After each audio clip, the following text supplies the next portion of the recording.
así como probé los Azores, también quise probar la Fórmula 1 de los halcones. Y traje los gerifaltes y los sacres. Entonces, uno de los lances que más me gusta es el lance del ibis con sacre, ¿no? El ibis, los que lo han visto y los que lo hayan cazado, hasta lo han cazado con Harris, se ve una presa muy fácil si uno lanza de cerca. Pero este pájaro es un pájaro que viene migrando y apareció en la costa peruana hace 4 años. Como por arte de magia, no sé por qué cruzó los Andes y empezó a llegar a la costa peruana.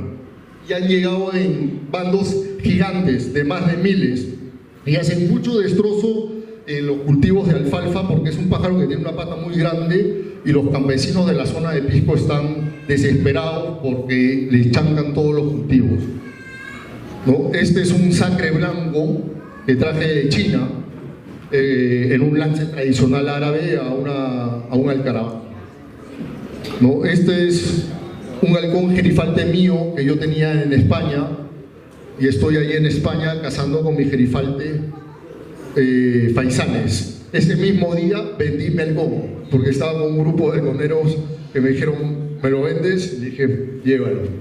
Y lo vendí para no tener un halcón tan lejos. Este es un híbrido de peregrino por aplomado, es una captura de un alcaraván, ¿no? Bueno, esta es una captura también del faisán con gerifalte blanco. Este es un sacre a un postrero, ¿no? Este es el grupo con el que salíamos a cazar. Por ejemplo, para que tengan una idea, en ese carro, en el precio de halcones, hay más de 1 millón de euros, solamente en halcones. Este es un halcón sacre blanco. Este es un lance de mano por mano de sacre a cerceta colorada. Los sacres tienen la particularidad de perseguir.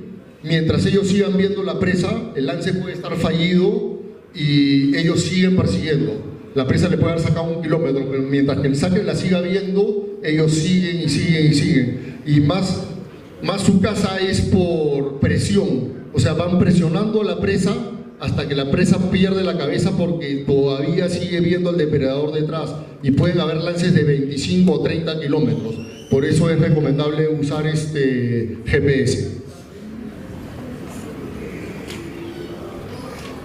Este es un lance para mí también histórico, porque es la primera vez en el mundo que se caza un zarapito trinador por altanería con un sacre, ¿no? Y ahí les voy a explicar un poquito cómo se hace la caza del zarapito trinador. El zarapito trinador es una presa muy difícil de cazar porque tiene la particularidad de elevar muy rápido. Y si uno está muy cerca haciendo la liberación del halcón, los zarapitos, al ver al halcón salir de tu puño, salen disparados y se van. Entonces yo tengo que parar una persona con un radio observando los zarapitos más o menos a 200 metros. Yo me tengo que retirar 1 kilómetro y elevar mi halcón. Ese día este halcón hizo un techo de 1200 metros de altura, o sea, prácticamente en las nubes. Y yo me acerqué caminando hasta donde estaba esta persona con el radio, cuidando supuestamente los zarapitos, y me dijo, ok, están ahí echados. Bueno, caminamos, levantamos uno y el sacre hizo lo suyo, ¿no? Bajó en un picado espectacular y bueno, ahí está la muestra, ¿no? Uno de los mejores lances que he tenido en mi vida. Este es un gerifalte nacido en mi criadero. Este es un gerifalte que nació en mi criadero.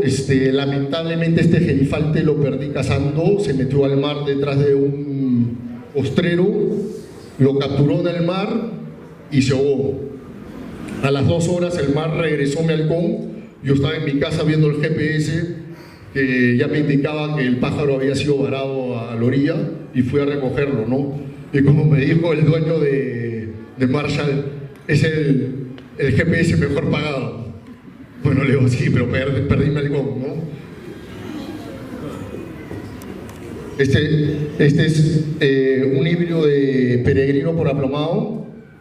Son pájaros muy agresivos, como ven, miren el tamaño de la presa que ha matado, y le van prácticamente a todo. Este pájaro se llama Pachacute, es el primer híbrido lo hice en el 2011, todavía sigue cazando conmigo, esta temporada está cazando conmigo.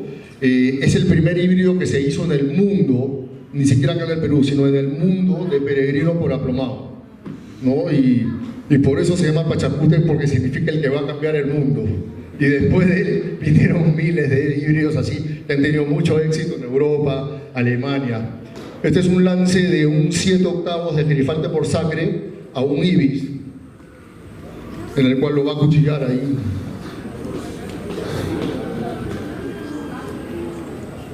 No, es un pájaro con mucho poder, estos híbridos, mucho poder, pero también difíciles de manejar. No, esta es una pasada a un sacre Altaicus negro. Este es un híbrido peregrino por aplomado joven en la captura de un gorrión. Esta es una comparación que hicimos con uno de los aplomados más grandes que yo he reproducido en mi vida. Esta hembra pesa 480 gramos, con un híbrido hembra de gerifalte por aplomado que fue el primero que hice en mi vida. Este es un híbrido de peregrino por aplomado, hembra.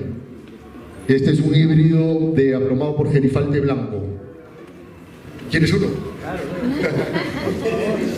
Rompe tu chancho. Este es un sacre Altaicus. Los Altaicus significan vienen de las montañas Altai, ¿no? En Mongolia.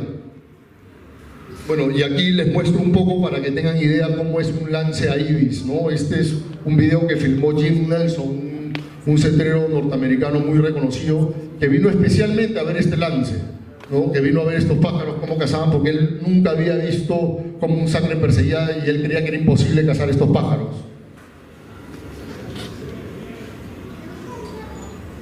Ahí pueden apreciar la cantidad de densidad de pájaros de ibis que hay sobre las alfalfas, que van chancando las alfalfas y van sacando gusanos ahí, y bueno, los campesinos los tienen podridos, ¿no? Ahí el halcón se sacude, escoge a uno, y es lo que prácticamente hace el sacre, ¿no? Escoge y ahí va. Ahí va remando muy fuerte y se levantan más de 1000 ibis.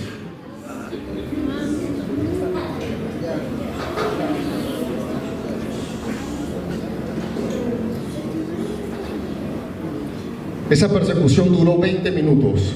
El halcón recorrió 20 kilómetros. Ahí, por ejemplo, yo ya no sé dónde está mi halcón, pero sé que está metido por ahí.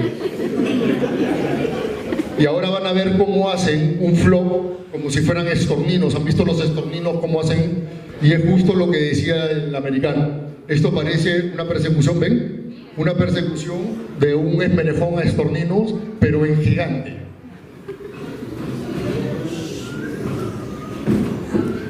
Ahí va el sacre atrás. No, y estos lances pueden terminar muy lejos, muy lejos. El lance más largo que he tenido ha sido casi de 30 kilómetros. ¿No? Que si no hubiera tenido el GPS, adiós halcón, ¿no?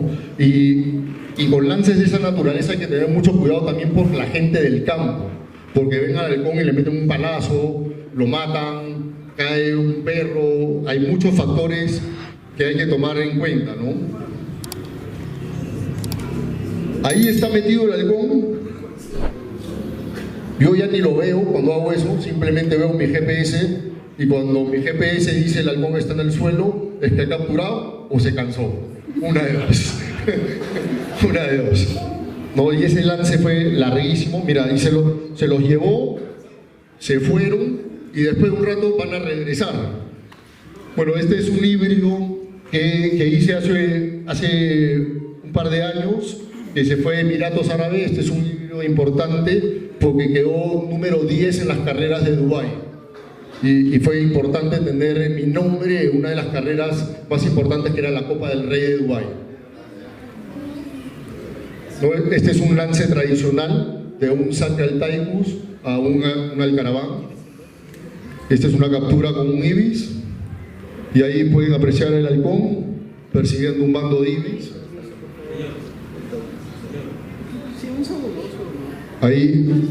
Ahí tienen un híbrido. Esto, por ejemplo, es un 7/8 de gerifalte por sacre, ¿no? Estos halcones, estos híbridos son muy potentes, pájaros muy fuertes. muy volado. Ahí tenemos una captura sobre una paloma mensajera con este halcón, y ahí al caravana. Este es un nuevo híbrido que acabo de hacer este año, es 7 octavos de gerifalte por sangre, pero negro.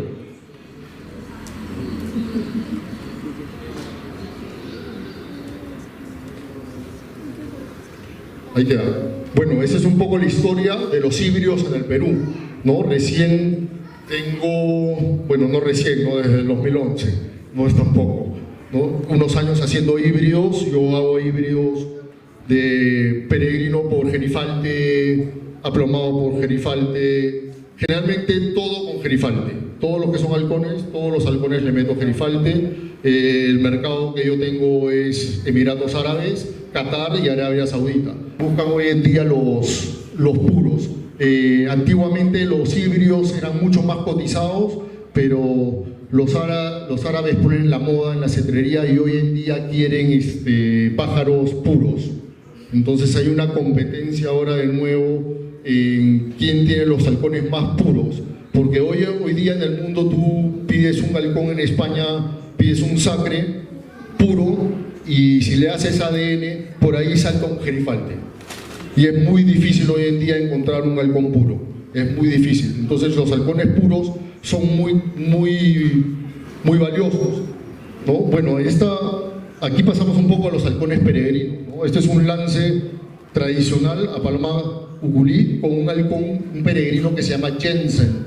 Jensen es una mezcla de 3 peregrinos en uno, que es uno de los halcones más preciados. Ahí ven cómo explota la paloma con un golpe muy fuerte y casi el halcón se estrella contra el piso, ¿no? Y ahí viene a recoger. Estos halcones son muy negros, muy oscuros, ¿no? Y son muy preciados por los árabes porque son muy agresivos, ¿no? Este halcón lleva Pils, tiene Anatum y tiene escocés, o sea, son 3 en 1. Este halcón, lamentablemente, esto es lo que puede pasar en cetrería. Este halcón fue atacado por un águila mora y perdió el ojo, ¿no? Al cabo de un año tuerto murió por una infección interna en el cerebro y perdí el halcón. Este es un lance de un halcón peregrino nacido en cautiverio en mi criadero a una cerceta colorada. Y con esto puedo mostrar que los cacinis matan patos, porque acá en el Perú no sé por qué tienen el pensamiento que los cacinis no le van a los patos. Lo que pasa es que utilizamos cacinis, todos hemos usado cacinis del aire, provenientes del aire, pasajeros. Esos pájaros están acostumbrados a ser alimentados con sus padres, con una paloma buculí, una tortolita, pájaros que los padres puedan llevar. Por eso no cazan presas muy grandes, porque un cacini no puede levantar una cerceta hasta un nido, ¿no? Pero un halcón nacido en cautiverio tiene, como se dice, el disco duro en blanco y lo puedes hacer cazar lo que quieras. Y al final, al tercer, cuarto año, es mejor que un halcón del aire. Es mucho más poderoso, mucho más confiable. Bueno, aquí me ven con la mano 5. Esto era una competencia que yo hacía contra los cetreros mexicanos, que ellos decían, ¿cuántos patos puedo matar yo en una semana? Que ellos siempre decían que ellos pueden matar muchos patos. Obviamente cuando yo he estado en México, las lagunas que tienen ellos no las tenemos nosotros ni en sueños. Entonces ahí pude entender cómo pueden matar. Entonces ahí todos los días yo les mandaba una foto con un pato cazado por esta halcona, ¿no? Que era una halcona excepcional.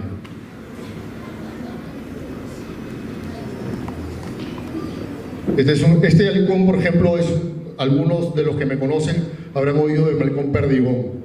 Él es perdigón.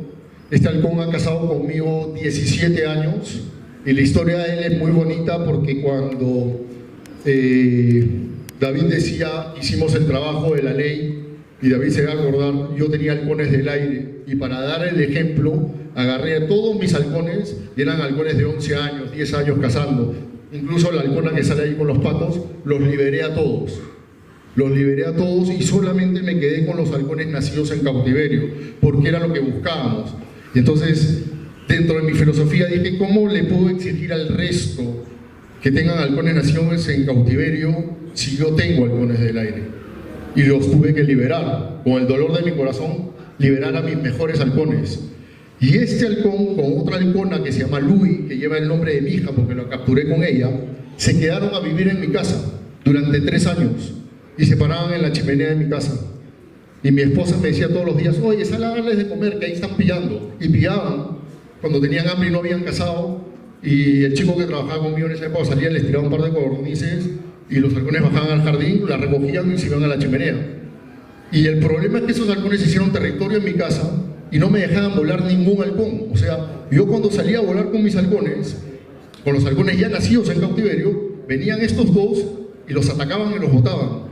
Y no me dejaban volar, y no me dejaban volar, y no me dejaban volar. Y pasaron durante 2 años este problema. Y tuve que llamar al CERFOR a decirles, oiga, ¿qué hago? Y el CERFOR tuvo la venia conmigo de decirme, captúralos de nuevo, que te los entregamos como plantel reproductor. Los capturé y los metí a criar. Y hoy en día tengo unos excelentes halcones que provienen de esta genética, ¿no? Y es una historia para mí increíble, ¿no? Bueno, y aquí siguen los patos, ¿no? Con esta halcona. Pues ahí vamos, pato número 3, y así sucesivamente hasta que llegamos creo al 18.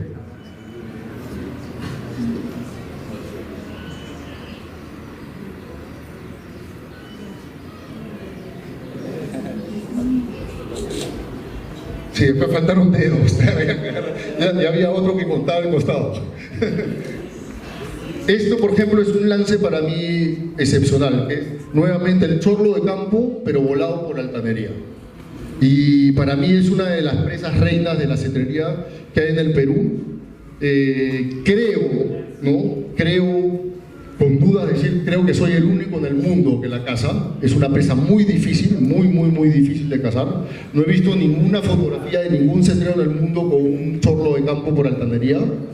Esta presa incluso la considero más difícil que Zarapito Trinador. Tiene un vuelo muy parecido, pero es mucho más pequeña y más ágil, ¿no? Y bueno, este es Perdigón en una captura increíble que logramos sacarle la fotografía. Obviamente ahí vemos, estamos volando con GPS, porque los halcones tienen que hacer techos sobre los 600, 700 metros de altura, ¿no? Para poder lograr acercarnos a estas presas. Esta foto son 3 plumas o 4 plumitas que hay ahí de un chorlo de campo. Este fue el mejor lance de toda mi vida y creo que nunca en mi vida lo voy a volver a repetir. El halcón vino desde 1500 metros de altura, le pegó y le sacó plumas y me quedé con eso grabado en el cerebro. Después de eso no ha habido lance que supere ese lance. Ese es el chorlo de campo, un pájaro muy bonito. Este es un lance también de Perdigón, acuchillando la buculí en medio del desierto. Este es un Cassini mío, con un pato alabanco. Este también es otro lance que al final es una captura, como se dice, yo la llamo de casualidad. Es un vuelvepiedras, no sé si conocen esta especie. Es un tipo de chorlo que vive en las rocas, en el mar, muy veloz. Ese día con esta Cassini logré cazar uno, pero es el único que he cazado en mi vida, o sea, no los cazo, ¿no? Es un lance extraño. Yo creo que el vuelvepiedras estaba enfermo. Bueno, cuando dejé la cetrería, yo soy una persona muy intensa y me volví cinófilo, o sea, amante de los perros, el entrenamiento de perros de caza.